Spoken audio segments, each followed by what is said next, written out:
Hi good morning. ಬೆಳಗಿನ ತಿಂಡಿಗೆ ಬೇಗ ಆಗುವಂತ ಮೆಂತ್ಯ ಬಾತ್ ರೆಸಿಪಿನ ನಾನು ಇವತ್ತು ನಿಮ್ಗ ಜೊತೆ ಶೇರ್ ಮಾಡ್ತಾ ಇದ್ದೀನಿ. ಫಸ್ಟ್ ಮಸಾಲಾ ರುಬ್ಕೊಳ್ಳೋಣ ಅಂತ ಹೇಳಿ ಕಾಯಿ ತುರಿನ ಸ್ವಲ್ಪ ತುರಿದಿಟ್ಕೊಂಡಿದೀನಿ. ಖಾರಕ್ಕೆ ಒಂದು 4 ಹಸಿರು ಮೆಣಸಿನ್ಕಾಯಿನ ಹಾಕೋಬೇಕು. ಎಲ್ಲಾನು ಮಿಕ್ಸಿ ಜಾರ್ಗೆ ಹಾಕೋತಾ ಇದ್ದೀನಿ. ಹಸಿರು ಮೆಣಸಿನ್ಕಾಯಿ, ಕೊತ್ತಂಬರಿ ಸೊಪ್ಪು, ಪುದೀನ, ಶುಂಠಿ, ಬೆಳ್ಳುಳ್ಳಿ ಎಲ್ಲಾನು ಜಾರ್ಗೆ ಹಾಕಿ ಫಸ್ಟ್ ನಾವು ಮಸಾಲೆಗೆ ರೆಡಿ ಮಾಡ್ಕೋಬೇಕು. ಇಷ್ಟೇನೆ ಮೆಂತ್ಯ ಬಾತಿಗೆ ಮಸಾಲಾ ನಾನ್ ರೆಡಿ ಮಾಡ್ಕೊಳ್ಳೋದು. ತುಂಬಾ ಟೇಸ್ಟಿ ಆಗಿರುತ್ತೆ. ನೋಡಿ ಹೇಗ್ ಬರುತ್ತೆ ಅಂತ. ಫಸ್ಟ್ ಇದನ್ನೆಲ್ಲ ಹಾಕೊಂಡು ಸ್ವಲ್ಪ ನೀರ್ ಹಾಕಿ ರುಬ್ಕೊಬಿಡೋಣ. ಮಸಾಲ ರೆಡಿ ಇದೆ. ಈಗ ಮೆಂತ್ಯನ ತೊಳೆದು ಇಟ್ಕೊಂಡಿದೀನಿ. ಫ್ರೈ ಮಾಡೋದಿಕ್ಕೆ ಪಲಾವ್ ಎಲೆ, ಚಕ್ಕೆ, ಲವಂಗ, ಶುಂಠಿ, ಕಸ್ತೂರಿ ಮೇಥಿನೂ ಕೂಡ ರೆಡಿ ಮಾಡಿದೀನಿ. 2 ಟೊಮೊಟೊ ಹಣ್ಣ ಕಟ್ ಮಾಡಿ ಇಟ್ಕೊಂಡಿದೀನಿ. ಮತ್ತೆ ಹಸಿ ಬಟಾಣಿ ಕಾಳನ್ನು ಕೂಡ 1 ಕಪ್ ಅಷ್ಟು ತಗೊಂಡಿದೀನಿ. 2 ಈರುಳ್ಳಿ ಮತ್ತೆ 2 ಹಸಿರು ಮೆಣಸಿನ್ಕಾಯಿನ ತಗೊಂಡಿದೀನಿ. ಈರುಳ್ಳಿನ ದೊಡ್ಡದಾಗೆ ಕಟ್ ಮಾಡ್ಕೊಳ್ಳಿ, ತಿನ್ನೋದಕ್ಕೆ ರುಚಿಯಾಗಿ ಸಿಗುತ್ತೆ. ಹಸಿ ಬಟಾಣಿ ಕಾಳೇನಾದ್ರೂ ಇಲ್ಲ ಅಂದ್ರೆ ಬಿಸಿ ನೀರಿಗೆ ಒಣ ಬಟಾಣಿ ಕಾಳನ್ನೇ ಹಾಕ್ಬಿಟ್ಟು ನೆನ್ಸಿದ್ರೆ ಸಾಕು, ಹಸಿ ಬಟಾಣಿ ಕಾಳು ರೆಡಿ ಆಗತ್ತೆ. ಈಗ 2 ಕಪ್ ಅಷ್ಟು ಅಕ್ಕಿನ ತಗೊಂಡಿದೀನಿ. ಎಲ್ಲ ರೆಡಿ ಇದೆ. ಈಗ ಹೇಗೆ ಮೆಂತೆ ಬಾತ್ ಮಾಡೋದಂತ ತೋರ್ಸ್ಕೊಡ್ತೀನಿ ನೋಡಿ. ಕುಕ್ಕರ್ ಚೆನ್ನಾಗಿ ಕಾದಿದೆ. 2 ಗ್ಲಾಸ್ ಅಷ್ಟು ಎಣ್ಣೆನ ಹಾಕ್ತಾ ಇದೀನಿ ಫ್ರೈ ಮಾಡ್ಕೊಳ್ಳೋದಿಕ್ಕೆ. ಎಣ್ಣೆ ಚೆನ್ನಾಗಿ ಕಾಯಿಸ್ಬೇಕು. ಅದಾದ್ಮೇಲೆ ಸ್ವಲ್ಪ ತುಪ್ಪನ ಅದಕ್ಕೆ ಆಡ್ ಮಾಡ್ಕೊತೀನಿ.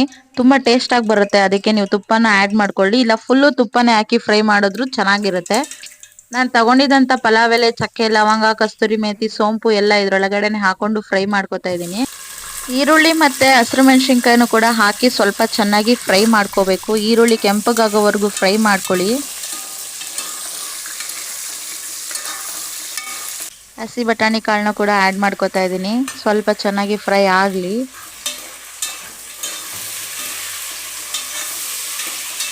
ಬಟಾಣಿ ಕಾಳನ್ನ ಈಗ ಆಡ್ ಮಾಡಿದ್ರೇನೆ ತುಂಬಾ ಒಳ್ಳೇದು. 2 ಟೊಮೊಟೊ ಆಡ್ ಮಾಡಿದ್ರೆ ಸಾಕು. ಟೊಮೊಟೊ ಕಟ್ ಮಾಡಿರೋದು ರೆಡಿ ಇದೆ. ಹಾಕಿ ಈಗ ಇದನ್ನು ಫ್ರೈ ಮಾಡ್ಕೋತೀನಿ.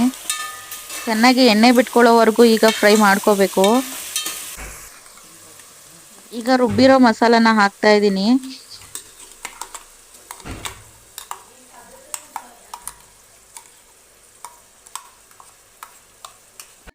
ಇದನ್ನ ಈಗ ನಾವು ನೀಟಾಗಿ ಮಿಕ್ಸ್ ಮಾಡ್ಕೋಬೇಕು. ಯಾವಾಗ್ಲೇ ಆಗ್ಲಿ ಮಸಾಲಾನ ಹಾಕಿದ ತಕ್ಷಣ ನಾವು ನೆಕ್ಸ್ಟ್ ಏನೋ ಹಾಕ್ಬಾರ್ದು. ಮಸಾಲಾದಲ್ಲಿರೋ ಹಸಿ ವಾಸನೆ ಎಲ್ಲ ಹೋಗಿ ಸ್ವಲ್ಪ ಎಣ್ಣೆ ಬಿಟ್ಕೊಳ್ಳೋವರೆಗೂ ನಾವು ವೆಯ್ಟ್ ಮಾಡ್ಬೇಕು. ಚೆನ್ನಾಗಿ ಹಸಿ ವಾಸನೆ ಹೋಗಿ ಎಣ್ಣೆ ಬಿಟ್ಕೋತಾ ಇದೆ. ಈಗ ಖಾರಕ್ಕೆ 1 ಸ್ಪೂನ್ ಅಷ್ಟು ಖಾರದ ಪುಡಿ, 1 ಸ್ಪೂನ್ ಅಷ್ಟು ಅರಿಶಿನ ಪುಡಿ, ಮತ್ತೆ 2 ಸ್ಪೂನ್ ಅಷ್ಟು ಧನಿಯಾ ಪುಡಿನ ಹಾಕೋತಾ ಇದ್ದೀನಿ. ಗರಂ ಮಸಾಲ ಕೂಡ ಹಾಕಿ ತುಂಬಾ ಚೆನ್ನಾಗಿರುತ್ತೆ. ಸೊ 1 ಸ್ಪೂನ್ ಅಷ್ಟು ಗರಂ ಮಸಾಲ ಹಾಕ್ತಾ ಇದೀನಿ. ಅರ್ಧ ಸ್ಪೂನ್ ಅಷ್ಟು ಹಾಕಿದ್ರುನು ಸಾಕು. ಇದಿಷ್ಟನ್ನು ಈಗ ನಾವು ಚೆನ್ನಾಗಿ ಮತ್ತೆ ಇನ್ನೊಂದ್ಸರಿ ಫ್ರೈ ಮಾಡ್ಕೊಂಡು ಒಂದ್ 2 ರಿಂದ 3 ನಿಮಿಷ ಬಿಡ್ಬೇಕು. ಬೆಳಗಿನ ಟಿಫನ್ನಿಗೆ ಈ ತರ ಮೆಂತ್ಯ ಬಾತ್ ಮಾಡ್ಕೊಂಡ್ ತಿಂದ್ರೆ ಬೆಳಗ್ಗೆನೆ ಬಿರಿಯಾನಿ ತಿಂದಿರೋ ತರ ಇರುತ್ತೆ. ಚೆನ್ನಾಗಿ ಎಣ್ಣೆ ಬಿಟ್ಕೊಂಡಿದೆ. ಈಗ ನಾವು ತೊಳೆದಿಟ್ಕೊಂಡಿರುವಂತ ಮೆಂತ್ಯ ಸೊಪ್ಪನ್ನ ಇದ್ರೊಳಗಡೆ ಹಾಕೋತಾ ಇದ್ದೀನಿ. 4 ರಿಂದ 5 ಜನಕ್ಕೆ ಒನ್ ಟೈಮ್ಗೆ ಕರೆಕ್ಟ್ ಆಗಿ ನಾವು ಟಿಫನ್ ರೆಡಿ ಮಾಡ್ಕೋಬಹುದು. 1 ಕಟ್ಟು ಮೆಂತ್ಯ ಸೊಪ್ಪು ಇದ್ರೆ ನೋಡಿ, ಈ ತರ ಹಾಕ್ಬಿಟ್ಟು ನೀಟಾಗಿ ಆ ಮಸಾಲೆಗೆ ಇದನ್ನ ಮಿಕ್ಸ್ ಮಾಡ್ಬೇಕು.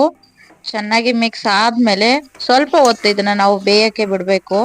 ಚೆನ್ನಾಗಿ ಬೆಂದಿರುತ್ತೆ. ನೋಡಿ ಈ ತರ ಮಾಡ್ತಾ ಇದ್ದೀನಿ. ಸೊಪ್ಪು ಬೆಂದಿದೆ. ಬೆಂದಾದ್ಮೇಲೆ ನೋಡಿ ಈ ತರ ಆಗಿರುತ್ತೆ. ಈಗ ನಾನು ತೊಳೆದಿಟ್ಕೊಂಡಿರುವಂತ ಅಕ್ಕಿನ ಇದ್ರೊಳಗಡೆ ಹಾಕ್ತಾ ಇದ್ದೀನಿ. ಈಗ ಬೆಂದಿರೋ ಸೊಪ್ಪು ಮಸಾಲಾ ಜೊತೆ ನಾವ್ ಹಾಕಿರೋ ಅಕ್ಕಿನ ನೀಟಾಗಿ ನಾವು ಬೆರೆಸ್ಕೋಬೇಕು. ನೀವ್ ಎಷ್ಟು ಚೆನ್ನಾಗಿ ಬೆರೆಸ್ಕೋತೀರೋ ಅಷ್ಟು ಚೆನ್ನಾಗ್ ಆಗತ್ತೆ. ನೋಡಿ ಮಸಾಲಾ ಸೊಪ್ಪು ಎಲ್ಲ ಅಕ್ಕಿಗೆ ಎಷ್ಟು ನೀಟಾಗಿ ಹಿಡ್ದಿದೆ ಅಂತ. ಈ ತರ ಆದ್ಮೇಲೆ ಈಗ ನಾನು ತಗೊಂಡಿರೋ 2 ಕಪ್ ಅಕ್ಕಿಗೆ ನಾನು 4 ಗ್ಲಾಸ್ ಅಷ್ಟು ನೀರ್ನ ಹಾಕೋತಾ ಇದ್ದೀನಿ. ನನಗದು ಕರೆಕ್ಟಾಗಿ ಅಳತೆ ಇದೆ. ನೀವು ಅಳತೆ ಪ್ರಕಾರನೇ ನೀರ್ನ ಹಾಕಿ.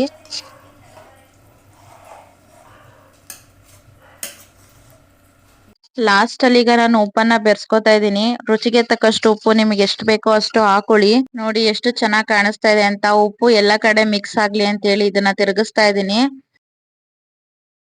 ಸ್ವಲ್ಪ ಹೊತ್ತು ಬಿಟ್ರೆ ಸಾಕು. ಒಂದ್ 2 ನಿಮಿಷ ಆದ್ಮೇಲೆ ಈ ತರ ಕುದಿಯುತ್ತೆ. ಕುದಿಯೋ ಟೈಮಲ್ಲಿ ನಾನು ಕುಕ್ಕರ್ ಮುಚ್ಚಳನ ಮುಚ್ತಾ ಇದ್ದೀನಿ. ಮುಚ್ಚಿ ನಾನು 1 ಕೂಗನ್ನ ಕೂಗಿಸ್ಕೊತೀನಿ.